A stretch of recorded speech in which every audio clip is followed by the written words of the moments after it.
As an international student, it can be extremely difficult to manage your expenses because everything is so expensive when you're going to another country, especially the US or Canada. So, if you want to make sure that you do not incur any costs of really staying on campus and get the benefits of staying on campus, you can do that by means of being a resident assistant. A resident assistant is a person that really all the residents come to if they have any issue. So if someone has an issue at the residency, they'll come to you. Alright, so what are the perks? The first is that you get a single room and that's all to yourself, really. You don't have to pay for it because you are the resident assistant. So that's really on the campus. Apart from that, you get food. And if you are someone like me who likes to eat a lot, well, you're in luck because you won't be short on food and you won't have to pay for it.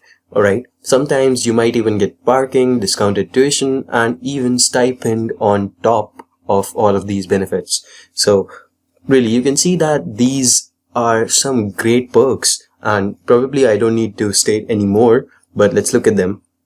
Second, see, a part of the resident assistant's job is to really help these residents network with each other, help them interact with each other. So once a week, he chooses some activities, and basically all of these residents, they kind of do whatever the activity is. Now this activity should really boost up the network, so that's something that you should keep in the mind. And again, there's one more thing: you get a significant resume boost because it shows that you have really leadership skills and you know how to manage situations which are, well, very different to situations that most people manage. So it's really a resume boost of some sort. One more thing is that you again get to help people. So I'm sure that being a resident assistant is something that you are sold about right now, and you'd love to find out more about it. But before you actually find out how the applications work, let's go on and let's actually see what are the really downsides of being a resident assistant. Alright, so let's look at the cons now. The first and the most important one is probably the fact that you are expected to be in your room at all times. If you're not in your room, well, people cannot really interact with you, people cannot come to you with problems, alright? And that's an issue. Sometimes I've even seen that, people have these, boards outside their rooms, resident assistants, and these boards really signify where the resident assistant is at that particular time of the day. Like in the evening, he might be in the gym or something like that, so people can always reach you. Second is that you go through a long training process and you have to really learn a lot about psychological, like really how to really manage these issues when they come up. And that's something that you cannot skip. Third is that sometimes you have to be the bad guy because, well, these residents might be some newbies who have come into the university and they might just want to drink and party and do all of that stuff.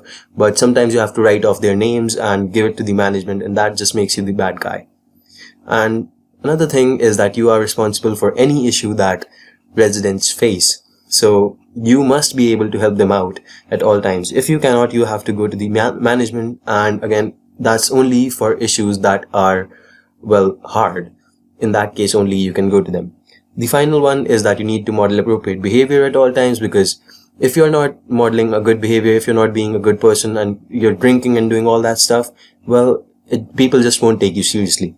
And basically you won't be given the position. You might even be removed from the position of the resident assistant.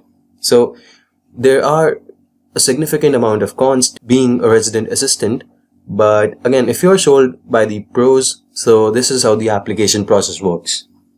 See, the application process might be different for different universities, but the most common one is that you might go through a group discussion where you have to really show how you can communicate well, you can understand people, and you can really take care of their issues. At the same time, you should also be able to, you should not be cutting off people. Finally, there might be a personal interview, and really there are different steps to this process for different universities, but at the same time, you should make sure that really you come out as one of the best candidates, and whatever the university expects from you as a resident assistant, you research it right and you exhibit those qualities. Finally, it is important that you understand that resident assistant is again kind of a job and you need to take it seriously. You might not hold the job permanently if you are found violating the terms of being a resident assistant. Alright guys, so this was just a quick video. I'm not at my hostel right now, so I don't have access to a great camera, so this is how I'm making a video right now. If this video helped you out, do consider liking the video and subscribing to the channel. And if you want to see my process, my whole applications, and really which university I get into, you can again follow me on Instagram, interact with me. You can also join the WhatsApp group and talk to me over there, or you can really join the Facebook group as well. Alright, I hope you enjoyed this video and I will see you in the next one.